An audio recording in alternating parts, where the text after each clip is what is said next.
गर्मियों का मौसम था। सूरज की तेज किरणें धरती को झुलसा रही थीं। पेड़ों की छांव में भी गर्म हवा चल रही थी। इसी जंगल में एक कौआ रहती थी जिसका नाम था काया। काया मेहनती और होशियार थी, लेकिन इन दिनों उसे पानी की तलाश में पंख थक गए थे। वो एक डाल से दूसरी डाल उड़ती, पर हर जगह बस सूखा और प्यासी थी। काया थककर एक सूखी डाल पर बैठी। उसकी चोंच सूख चुकी थी और आंखों में थकान साफ दिख रही थी। उसने धीरे से कहा, हे भगवान, अगर अब पानी न मिला तो मैं शायद उड़ भी ना पाऊं। पास ही झाड़ियों में लोमड़ी फुफू छिपी थी, चालाक और स्वार्थी। वो कई दिनों से भूखी थी। जैसे ही उसने काया को कमजोर देखा, उसने सोचा, वाह, ये तो मुझे खुद चलकर शिकार दे रही है। थोड़ी दूरी पर एक पुराना मिट्टी का घड़ा पड़ा था जिसमें थोड़ा सा पानी था। काया ने उसे देखा और खुशी से बोली, अरे वाह, शायद अब मेरी प्यास बुझ जाएगी। वो पास पहुंची,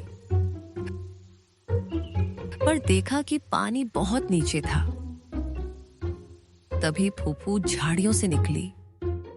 मुस्कुराते हुए बोली, काया बहन, क्या हुआ? इतनी परेशान क्यों हो? काया बोली, फूफू, यहाँ पानी है पर बहुत नीचे, मैं पहुंच नहीं पा रही। फूफू ने मुस्कुराकर कहा, अरे, मैं मदद करता हूं।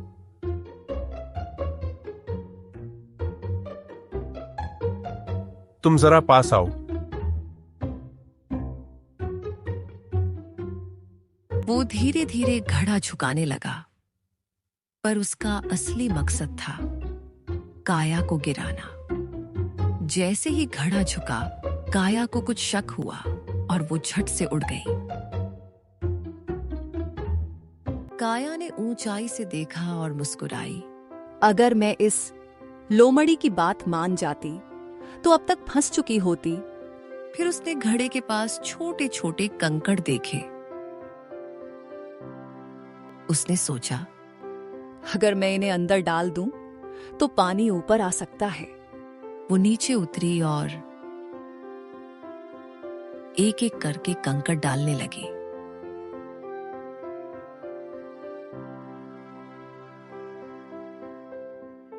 फूफू दूर से देखता रहा और हंसता बोला, क्या करेगी तू इन पत्थरों से? धीरे धीरे पानी ऊपर आया। काया ने चोंच डाली और खुशी से 2-3 घूंट पानी पी लिया। अगले दिन जंगल में सब जानवर जमा हुए।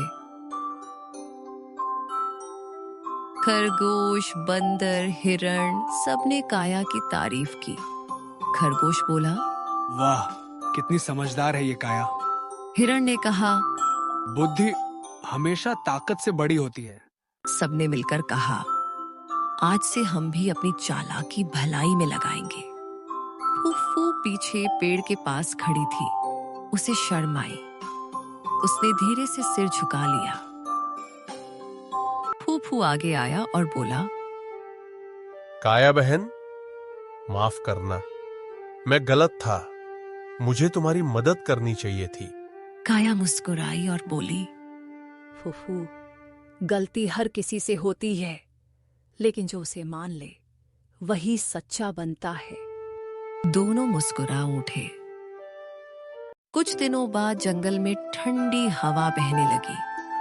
फूफू अब सबकी मदद करने लगा। कभी किसी के लिए फल लाता तो कभी किसी जानवर को पानी तक पहुंच दिखता। काया आसमान में उड़ती हुई बोली, जब नीयत बदलती है तो किस्मत खुद रास्ता दिखाती है।